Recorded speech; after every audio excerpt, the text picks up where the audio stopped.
modern airplane that transports us to Merida, capital city of Yucatan, is a thrilling symbol of the changes that have taken place in this remote part of the world since it was discovered by Spanish explorers over 4 centuries ago.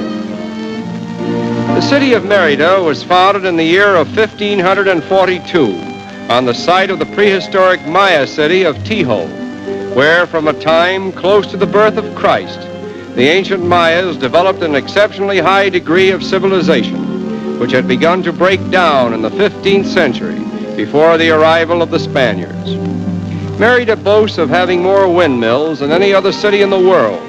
In fact, it is often referred to as the city of 10,000 windmills, which are used to pump water from hidden springs. In spite of its remoteness, Merida is constantly improving commercially, industrially, and socially. Its streets have been paved, electricity is widely used, and living conditions are quite modern.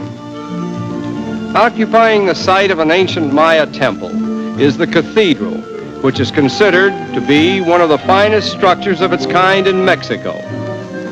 It was started in 1561 and completed 40 years later. The stones used in the cathedral were taken from the primitive Mayan temples, and it is estimated that 300 Indians were used in the construction work. Merida's modern motion picture theaters contribute considerably to local knowledge of what is going on in the outside world, and they also present an interesting architectural contrast between the present and the past, as exemplified in this picturesque old edifice, known as the Municipal Palace.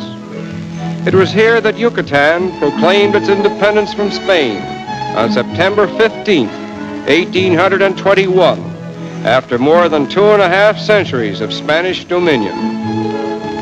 Nevertheless, the architecture of old Spain still holds a conspicuous place in Merida and adds much to the quaintness and charm of the city.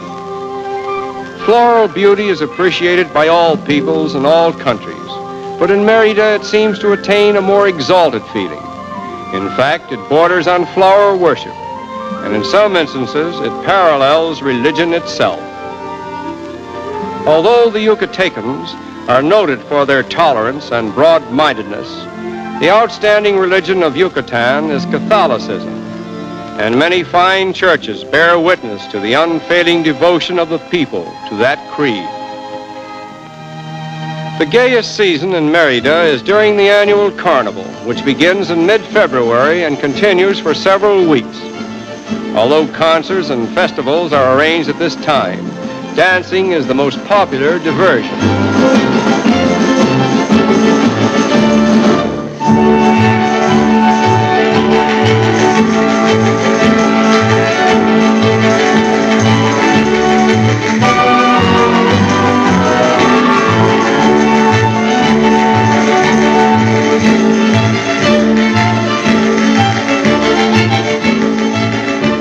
While most of the folk dances of Yucatan are Spanish in character, there are occasional revivals of ancient Maya dances, such as this one.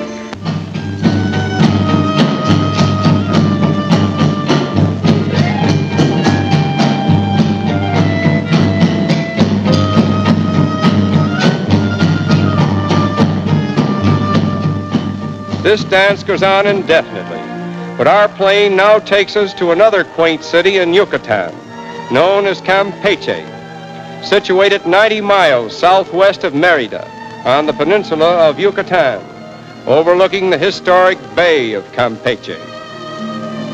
It was here in 1517 that the early Spanish explorers first set foot on the soil of Yucatan, and it was here that the first Catholic Mass on the continent of North America is said to have been celebrated. The actual location of the improvised altar before which the valiant conquistadores are believed to have knelt is marked by this cornerstone.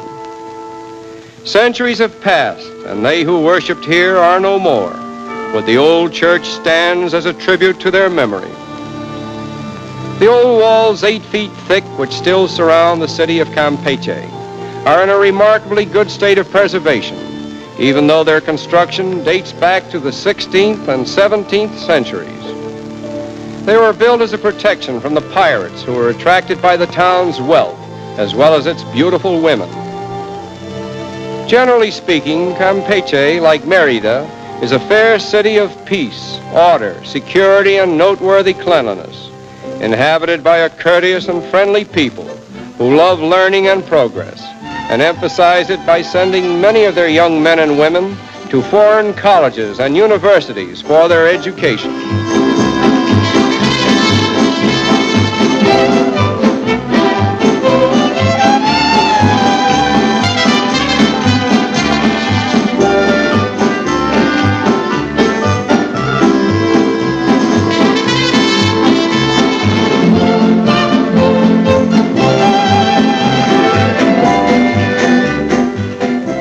The mestizos, who are a mixture of Spanish and Mayan blood, form a large and picturesque portion of the population of the Yucatan Peninsula.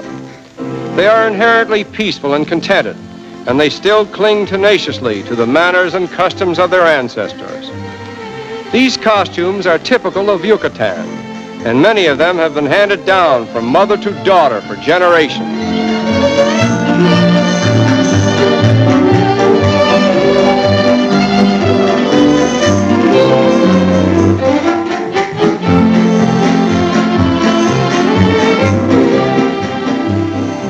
After meeting a few of the native señoritas of Campeche, we can understand why it was necessary for their ancestors to build walls around the city as protection from the roving buccaneers of the Spanish Main.